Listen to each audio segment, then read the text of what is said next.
고린도 전서.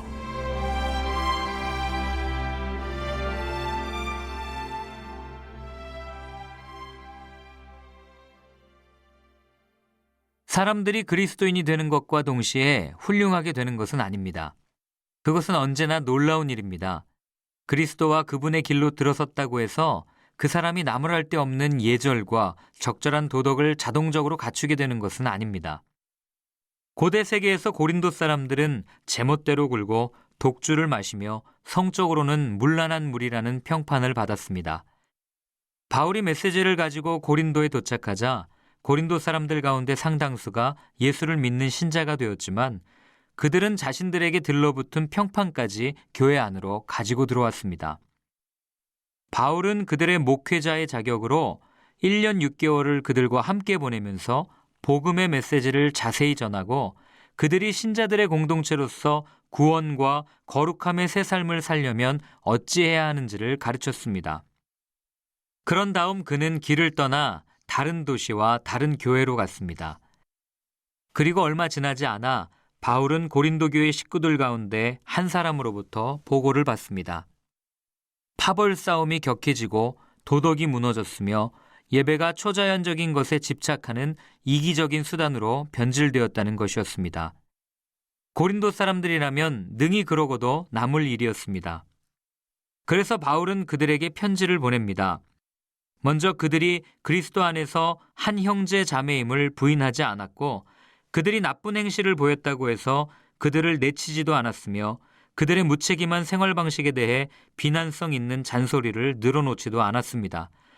바울은 그 모든 문제를 냉철하게 처리하면서도 그들의 손을 잡아 끌어 이전의 토대로 되돌립니다. 바울은 구원하시는 하나님의 거룩한 사랑을 속속들이 행하게 하고 서로 사랑하라고 권면합니다.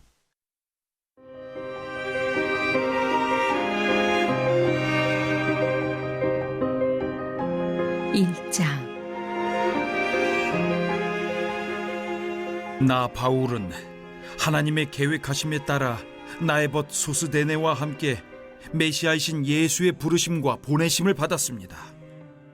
나는 고린도에 있는 하나님의 교회에 속한 여러분, 곧 예수께서 깨끗게 하시고 하나님으로 충만한 삶을 위해 구별된 신자들에게 이 편지를 보냅니다. 또한 나는 어느 곳에 살든지 예수께 진심으로 부르짖는 모든 이들에게도 문안합니다. 예수께서는 우리의 주님도 되시지만 그들의 주님도 되시기 때문입니다. 하나님 우리 아버지와 주 예수 그리스도께서 주시는 온갖 선물과 은혜가 여러분의 것이 되기를 바랍니다. 나는 여러분을 생각할 때마다 나는 여러분을 자주 생각합니다. 예수께서 주신 삶, 곧 자원하여 즐거운 마음으로 하나님께 나아가는 여러분의 변화된 삶에 대해 하나님께 감사를 드립니다. 여러분 안에 일어난 변화는 끝이 없습니다. 그것은 말과 지식을 넘어섭니다. 내가 여러분에게 전해준 그리스도에 관한 증거가 참되다는 것이 여러분의 삶을 통해 확실하게 증명되었습니다. 생각해 보십시오. 여러분은 아무것도 필요로 하지 않습니다. 여러분은 전부를 얻었기 때문입니다. 여러분이 우리 주 예수께서 이 세상의 마지막 무대에 등장하기를 간절히 기다리며 살아가는 동안 하나님의 온갖 선물이 바로 여러분 앞에 있습니다.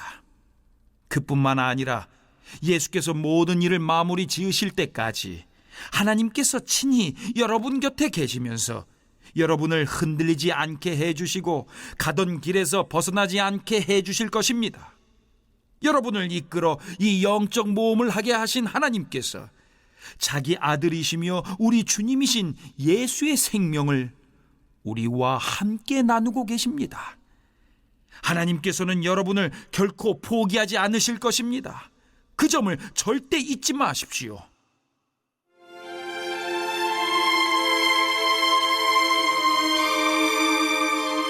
십자가, 역설적인 하나님의 지혜. 나는 깊이 우려하고 있습니다. 이제 우리 주 예수의 권위를 빌려 나의 벗인 여러분에게 그것을 말씀드리겠습니다. 절박한 심정으로 말씀드립니다. 서로 사이좋게 지내십시오. 서로 배려하는 법을 익히고 공동체로 살아가기를 힘쓰십시오. 내가 이런 말씀을 드리는 것은 글로에의 가족 가운데 몇 사람이 나의 마음을 몹시도 불안케 하는 소식을 가져왔기 때문입니다. 여러분이 서로 다투고 있다는 것입니다. 내가 들은 것을 그대로 옮기면 여러분이 너나 없이 편을 갈라서 나는 바울 편이다, 나는 아볼로 편이다, 나는 베드로의 사람이다, 나는 메시아 그룹에 속해 있다고 말하면서 돌아다닌다고 하더군요. 여러분에게 묻습니다. 그리스도께서 우리가 저마다 나누어 가지도록 조각조각 갈라지기라도 하셨습니까? 바울이 여러분을 위해 십자가에 달리기라도 했습니까? 여러분 가운데 한 사람이라도 바울의 이름으로 세례를 받은 이가 있습니까? 나는 그리스보와 가이오 외에는 어느 누구에게도 세례를 주지 않았습니다.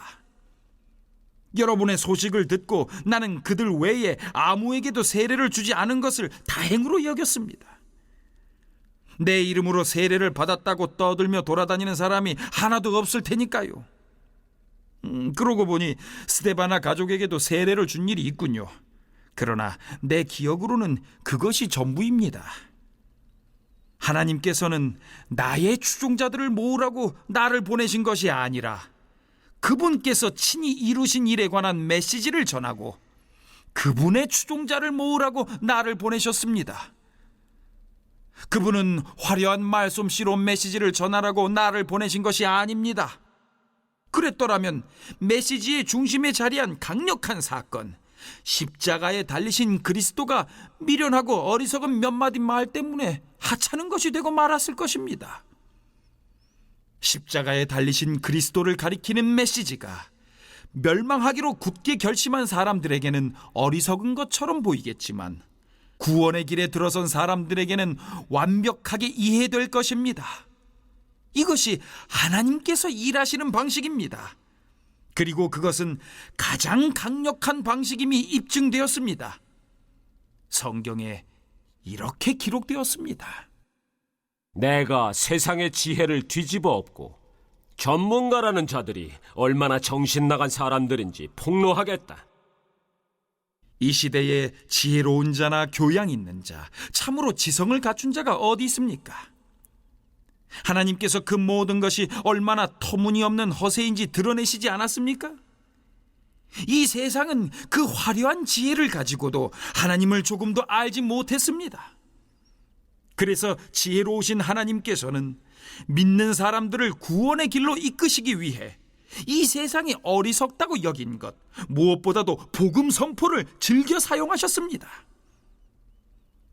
유대인들은 기적의 증거를 극성스레 요구하고 그리스 사람들은 철학적 지혜를 구하지만 우리는 십자가에 달리신 그리스도만을 전합니다.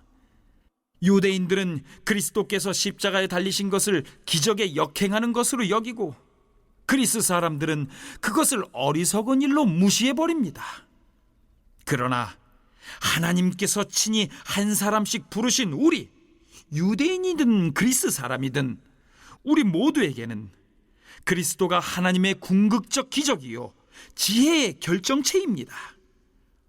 겉으로 어리석게 보이는 하나님의 지혜와 비교하면 인간의 지혜는 너무나 보잘것없고 너무나 무력합니다. 인간의 수준에서 강한 것은 하나님의 약함과도 견줄 수 없습니다. 친구 여러분, 여러분이 이 그리스도인의 삶으로 부름받았을 때 여러분의 모습이 어떠했는지 잘 떠올려 보십시오. 나는 여러분 가운데서 가장 영리하고 뛰어난 사람, 상당한 영향력을 가진 사람, 상류층 집안 출신을 그다지 많이 보지 못했습니다. 하나님께서 잘났다고 하는 사람들의 그럴듯한 허세를 폭로하시려고 홀대받고 착취당하며 학대받는 사람들, 곧 아무것도 아닌 사람들을 일부러 택하신 것이 분명하지 않습니까? 그렇다면 여러분 가운데 누구도 하나님 앞에서 스스로 자랑할 수 없다는 것은 분명한 사실입니다. 우리가 그리스도인이 되어 누리는 모든 것, 바른 생각, 바른 삶, 깨끗해진 경력, 새로운 출발은 예수 그리스도를 통해 하나님께로부터 주어진 것입니다. 자랑을 하려거든 하나님을 자랑하라는 말씀이 있는 것은 바로 그 때문입니다.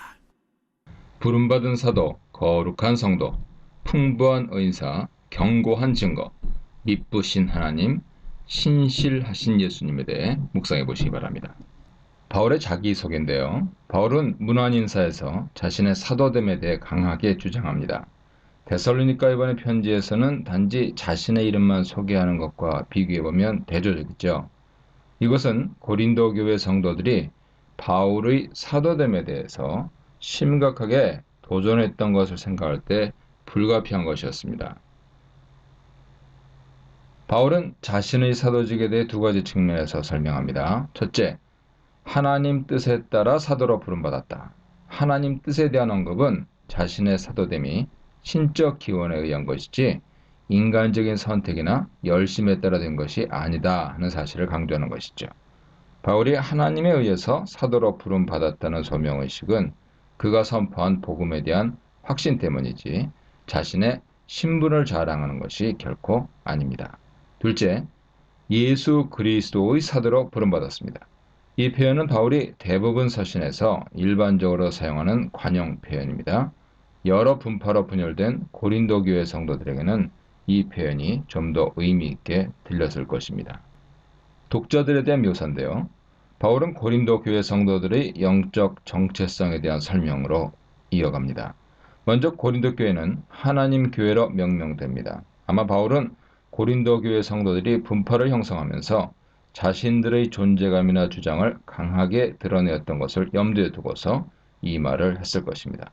교회는 하나님께 속한 것이지 어떤 특정한 개인이나 집단에 속한 것이 아닙니다.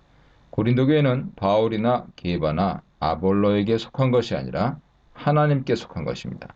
바울은 그리스도의 교회라고 말할 수도 있었을 것입니다. 그러나 그렇게 말하면 교회 안에 있던 한 분파인 그리스도파를 지지하는 것이 되고 말 것입니다. 비록 그들이 그리스도께 속했다고 주장하더라도 그것이 분파적인 행동이라면 잘못된 것입니다.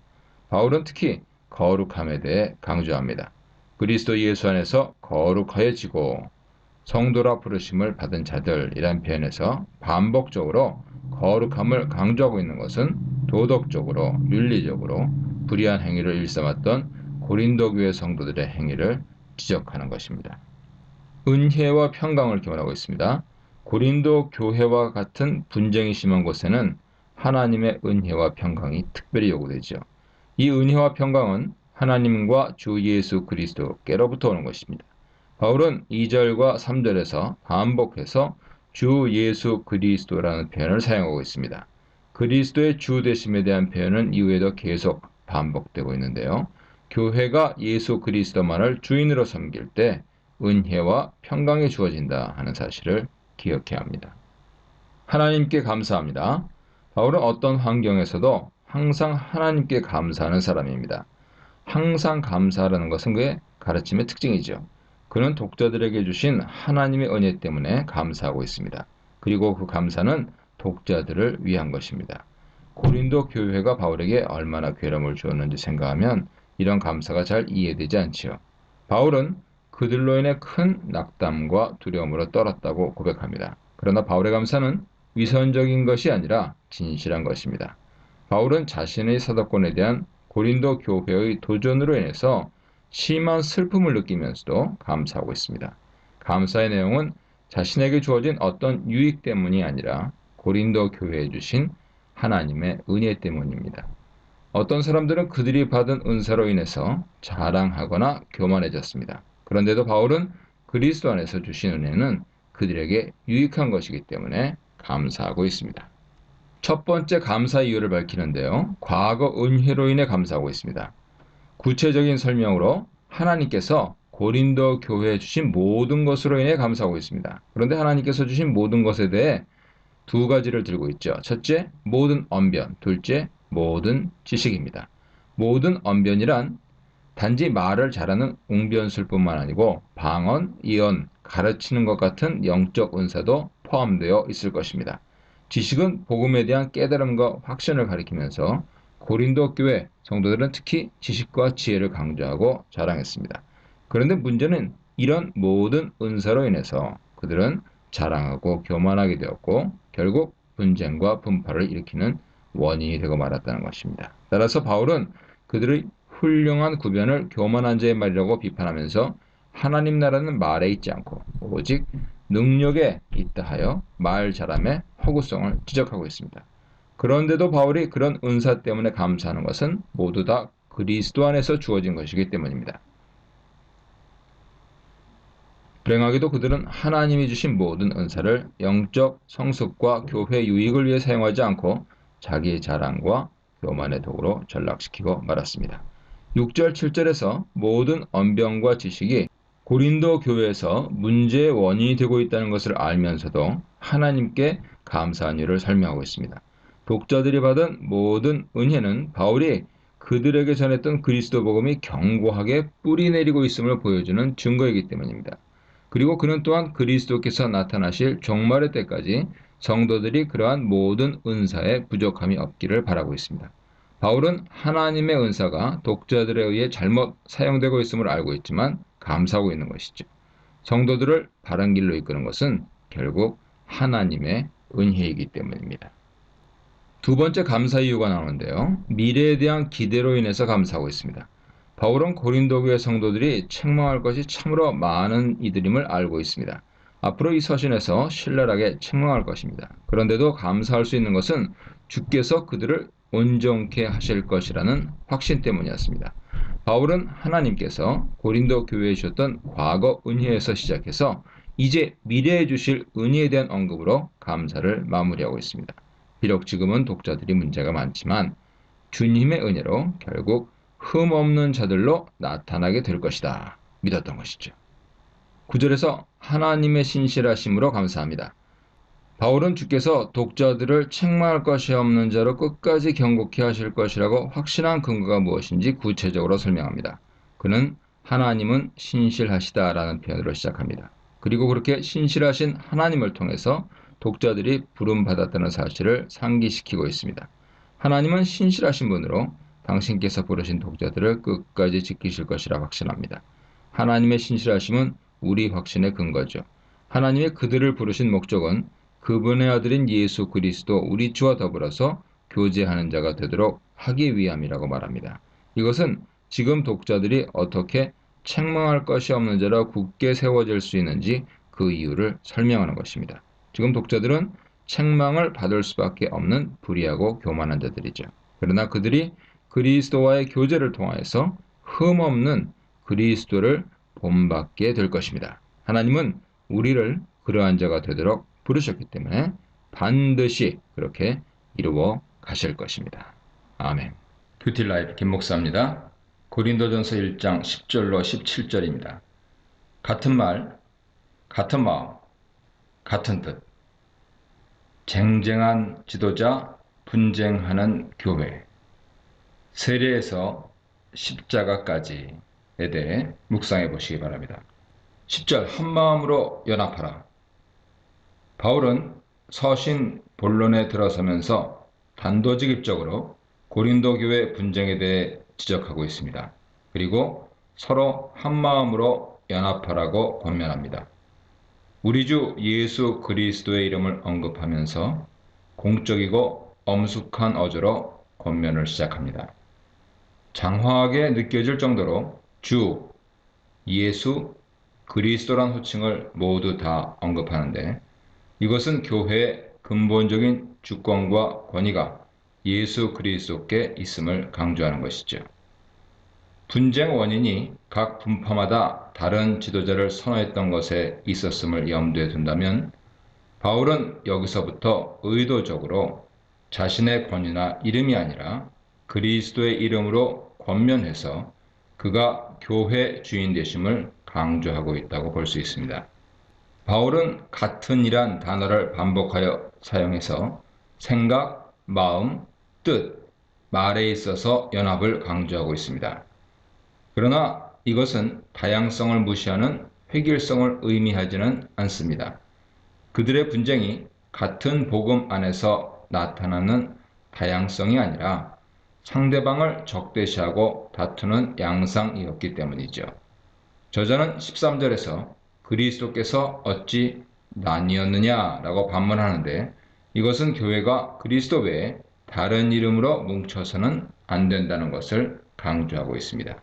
분쟁에 대한 보고를 듣고 있는데요.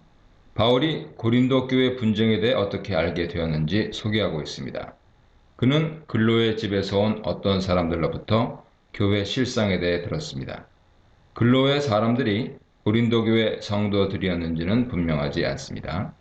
고린도 교회도 공적으로 대표자들을 파견해서 바울에게 서신을 전달했다 합니다. 7장 1절, 16장 17절 보세요. 그러나 고린도 교회의 분쟁에 관한 적나라한 모습은 글로의 사람들로부터 받은 보고를 통해서 알았을 것입니다. 그들이 보고한 분쟁의 본질은 복음 안에서의 다양한 견해처럼 발생한 충돌 정도가 아니라 이기적인 사고방식에서 서로를 적대시하는 악한 다툼이었습니다. 분쟁의 내용이 나오는데요. 글로의 사람들로부터 들은 분쟁의 구체적인 내용은 교회 리더십에 관한 문제였습니다. 고린도 교회에는 4분파가 있었는데 각자 추종하는 지도자가 달랐습니다. 바울파가 있었는데 고린도 교회를 바울이 개척한 것을 감안하면 바울을 추종하는 사람들이 있는 것은 당연했을 것이죠. 아볼로를 추종하는 사람들은 헬라 철학적인 지혜의 매력을 느끼는 사람들이었을 것입니다. 아볼로는 알렉산드리아 출신으로 헬라 철학 지식과 수사학에 능한 사람이었죠. 또한 성경에 능통해서 사람들을 잘 설득하고 가르쳤습니다. 그는 바울이 고린도 교회를 세운 후에 잠시 그곳에서 복음을 전했는데요. 이때 그의 철학적인 지식과 웅변술에 매료된 사람들이 그를 추종했을 것입니다. 아마 수사학적인 웅변술이 다소 부족했을 바울을 지혜가 부족한 사람으로 간주했을 수 있습니다. 그래서 2장 1절로 5절에서 바울은 자신이 전한 복음은 아름다운 말과 지혜로 한 것이 아니라 성령의 능력으로 한 것이다 변호했을 것입니다. 기바파가 어떻게 생겨났는지 확실하지 않습니다. 베드로가 고린도 교회를 방문했을 수도 있고 이전에 베드로 복음을 듣고 회심한 자들이 고린도 교회에 정착했을 수도 있죠. 베드로가 12사도 대표라는 점을 중요하게 생각하는 이들이 그를 추종했을 수도 있습니다. 그러나 그리스도파에 대한 언급은 이해하기 어렵습니다. 왜 다른 분파들은 모두 인간적 지도자를 내세우는데 이들은 그리스도를 내세우는지 알 수 없습니다. 사실 모든 그리스도인들은 그리스도파가 되어야 합니다. 그러나 만약 그리스도의 이름이 또 다른 한 분파를 형성하는 원인이 되었다면 그것은 잘못된 것이죠. 그리스도만이 우리의 주가 되신다 말합니다. 그리스도의 복음 안에서 서로 다른 여러 분파가 생겨날 수 없다는 사실을 설명합니다. 그리스도께서 나뉘었느냐라는 질문은 결코 그럴 수 없다는 부정적인 답변을 기대하는 질문입니다. 그리스도께서 나뉠 수 없다는 것은 바울이나 아볼로나 게바나 모두 그리스도에게 속한 같은 무리라는 뜻이죠. 바울은 이제 먼저 바울파의 주장이 잘못된 것임을 설명하면서 그리스도의 죽으심과 세례에 대해 언급합니다. 이것은 이 두 가지가 초대교회 복음 선포의 중요한 요소였음을 보여주죠. 그리스도의 죽음이 죄사함을 위한 대속적인 죽음이라는 것이 복음의 핵심입니다. 세례는 우리 자신이 그리스도의 죽으심에 연합함으로 우리가 그리스도의 것이 되었음을 상정합니다. 바울이 너희를 위해서 십자가에 못 박혔느냐라는 표현은 복음의 핵심적인 진리를 망각하고 다른 인간적인 조건이나 이유에 더 집착하고 있는 독자들의 미련함을 지적하는 말이죠. 오직 그리스도만이 우리 구원의 주가 되십니다. 바울의 이름으로 너희가 세례를 받았느냐라는 표현 역시 독자들이 오직 그리스도만이 주가 되신다는 것을 반복하여 강조하는 것입니다. 바울은 독자들이 과거에 세례를 받았을 때 했던 신앙 고백을 상기시키고 있습니다. 그리스도의 이름으로 세례를 받은 자들은 모두 그리스도에게 속한 자지요. 14절로 16절에서 바울은 자기 이름을 위해 사역하지 않았음을 분명히 밝힙니다. 그가 그렇게 사역하지 않았다는 것을 증거하기 위해서 자신이 세례를 많이 주지 않았던 사실을 지적합니다. 독자들이 그리스도 이름으로 세례를 받고도 세례를 준 사람에게 더 집착한다면 참으로 어리석은 일이 된다는 것이죠. 그래서 혹시라도 독자들이 그러한 어리석음에 빠지지 않을까 두려워합니다. 만약 그가 세리를 준 일이 분파 형성의 원인이 된다면 차라리 세리를 베풀지 않는 것이 더 나을 것이라고 생각합니다. 그리고 자신의 기억을 되돌려 생각하면서 자신이 세리를 많이 베풀지 않은 것을 오히려 감사하고 있습니다. 어떤 경우에라도 자신의 사역으로 자기 이름을 드러내기를 바라지 않고 오직 그리스도의 이름만이 드러나기를 바라고 있죠. 참된 그리스도인 사역자는 자신의 이름을 드러내지 않고 그리스도의 이름을 드러내는 자입니다. 얼마나 많은 사역자들이 그리스도의 복음을 이용해서 자신의 이름을 드러내려고 하고 있습니까? 이것이 바로 분쟁의 원인이 됩니다.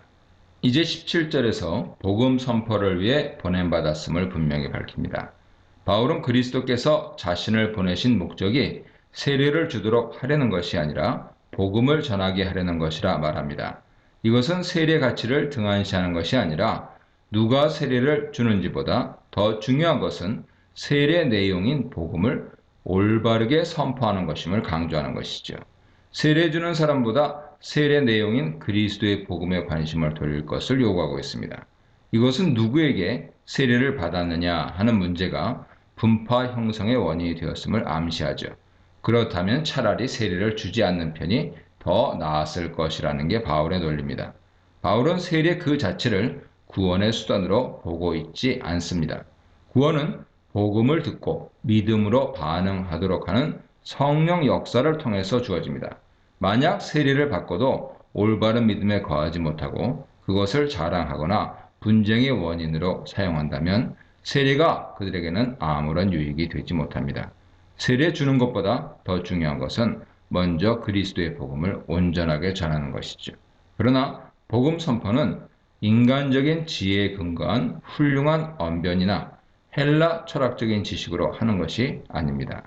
복음의 능력은 인간의 언변과 지식을 통해서 나타나는 것이 아니라 성령 역사를 통해서 나타나는 것입니다. 큐티라이프 김목사입니다. 고린도전서 1장 18절에서 31절입니다. 십자가의 지혜, 표적과 세상 지혜를 부끄럽게 하는, 육신의 강함을 부끄럽게 하는, 자기 자랑을 부끄럽게 하는 십자가의 지혜에 대해 묵상해 보시기 바랍니다. 18, 19절에서 십자가의 도는 하나님 능력임을 나타냅니다. 바울은 13, 17절에서 바울파에게 그들의 잘못된 생각을 지적한 후에 지혜를 사랑했던 아볼로파에게 관심을 돌립니다. 이들은 수사학과 헬라 철학 지혜에 매료된 이들이었죠. 그래서 그리스도의 복음도 말의 지혜에 관한 것으로 여겼던 이들입니다. 18절은 17절과 논리적으로 연결되어 있습니다. 바울은 십자가 복음을 단순하고 명료하게 선포했지만 고린도 교회 성도들 중에는 십자가의 복음에 숨겨진 어떤 신기한 영적인 의미가 더 있는 것처럼 생각했습니다. 그러나 교묘하게 설명하는 인간의 지혜를 추구하다가 구원의 능력을 잃어버리고 십자가의 복음을 텅 빈 것으로 만들고 말았습니다. 바울은 이제 십자가 복음이 그것을 대하는 자들에게 어떻게 다르게 나타나는지 설명합니다. 인간적인 지혜를 추구하는 자들에게는 십자가의 복음이 미련하게 보이지만 구원을 받은 자들에게는 하나님의 능력이 됩니다. 바울은 여기서 두 가지 대립 구도를 통해 설명합니다. 멸망하는 자들과 구원받는 자들의 대조는 인간 지혜를 추구하는 자들과 하나님 지혜를 추구하는 자들 간의 대조입니다. 인간적인 지혜를 추구하는 자들은 멸망하는 자들이며 그들은 십자가 복음을 미련한 것이라고 간주하죠. 바울은 인간 지혜를 추구하는 것이 왜 미련하고 멸망하는 길인지 이사야 29장 14절을 인용 설명합니다. 과거의 이스라엘 백성들은 하나님 말씀을 자기 입맛에 맞게 해석하고 하나님의 뜻을 저버림으로 멸망했지요. 이제 그러한 일이 독자들에게도 반복되고 있습니다. 하나님은 바울을 통해서 하나님의 지혜를 등한시하고 인간 지혜를 주장하는 것이 겉으로 볼 때는 매우 지혜로운 것처럼 보일지라도 사실은 미련한 것이고 멸망하는 길이라 지적하시고 있는 것이죠. 20절에서 21절은 세상 지혜로 하나님을 알지 못함을 나타냅니다. 바울은 지혜자가 어디 있느냐고 반문하죠. 이것은 이사야가 이집트의 지혜로운 모사들에게 그들이 하나님께서 애굽에서 행하실 일을 알 수 있겠느냐고 반문한 것을 상기시킵니다. 애굽의 지혜자들이 하나님께서 하실 일을 알지 못한 것처럼 세상 지혜자들은 하나님의 지혜를 알지 못합니다. 바울은 지혜자에 대해서 다시 설명하면서 선비, 변론가를 언급하고 있습니다. 선비는 유대인 랍비, 서기관들을 가리키고요. 변론가는 헬라 철학자들을 가리키죠. 유대인들은 메시아에 관한 나름의 세속 이상과 신념에 집착해서 메시아가 오셨을 때 알아보지 못했습니다. 헬라인들은 십자가에 죽은 그리스도를 저주받아 죽은 불량배로 간주했지만 그들은 하나님 계획을 알지 못했습니다. 하나님께서는 미련하고 저주받은 것으로 간주했던 십자가를 통해 세상을 구원하심으로써 그들의 지혜가 미련한 것임을 드러내셨죠. 바울은 이 세상 지혜로 하나님 지혜를 알 수 없다는 사실을 분명하게 선포합니다. 세상에서 지혜 있다고 자랑하는 자들은 하나님 지혜를 깨닫지 못합니다. 하나님의 지혜는 인간 지혜로 파악할 수 있는 것이 아니라 하나님께서 계시하신 복음을 통하여 알 수 있기 때문이죠. 그러므로 하나님 지혜는 복음을 받아들임으로써만 얻을 수 있습니다. 세상이 자기 지혜로 하나님을 발견한 것처럼 말하지만 결국 우상에 불과한 것에 그칩니다. 22절에서 25절은 십자가는 하나님의 능력이며 지혜임을 말합니다. 유대인이든 이방인이든 세상 지혜 관점에서 보면 십자가의 그리스도는 거리끼는 것이고 미련한 것이죠. 유대인들은 표적을 구했습니다. 표적은 하나님 능력을 상징하죠. 유대인들이 믿고 기다렸던 메시아는 능력과 영광으로 오셔서 원수를 멸망시키고 유대인들을 높여주는 능력을 가진 자였습니다. 그러나 십자가에 달리신 그리스도는 능력과 영광의 상징이 아니라 연약함과 저주의 상징이죠. 그러므로 유대인들에게 십자가의 그리스도는 그들을 영광스럽게 세워주는 것이 아니라 걸려 넘어지게 하는 것으로 간주되었습니다. 또한 헬라인들에게는 지혜가 능력과 강함의 상징이었습니다. 강도들과 함께 정죄받고 십자가에 달린 그리스도는 저주와 수치의 상징이므로 그를 믿는다는 것은 미련한 짓이었죠.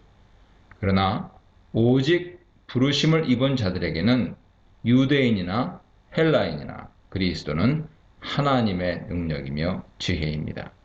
부르심을 입은 자들만이 세상 관점의 지혜가 아닌 하나님 관점의 지혜를 가진 자들이기 때문이지요.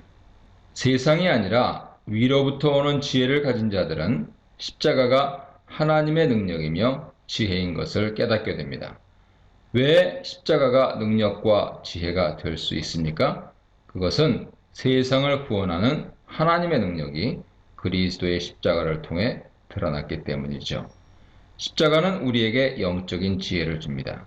세상 사람들은 십자가를 저주와 실패의 상징으로 여기지만 하나님의 지혜를 가진 자들은 그것이 승리와 영광이라는 것을 압니다.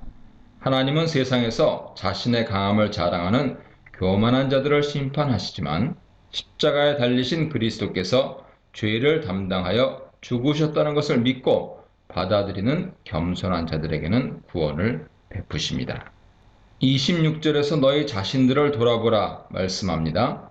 바울은 세상 지혜로 하나님의 부름을 받을 수 없다는 사실을 독자들의 현실 상태를 통해 증명합니다.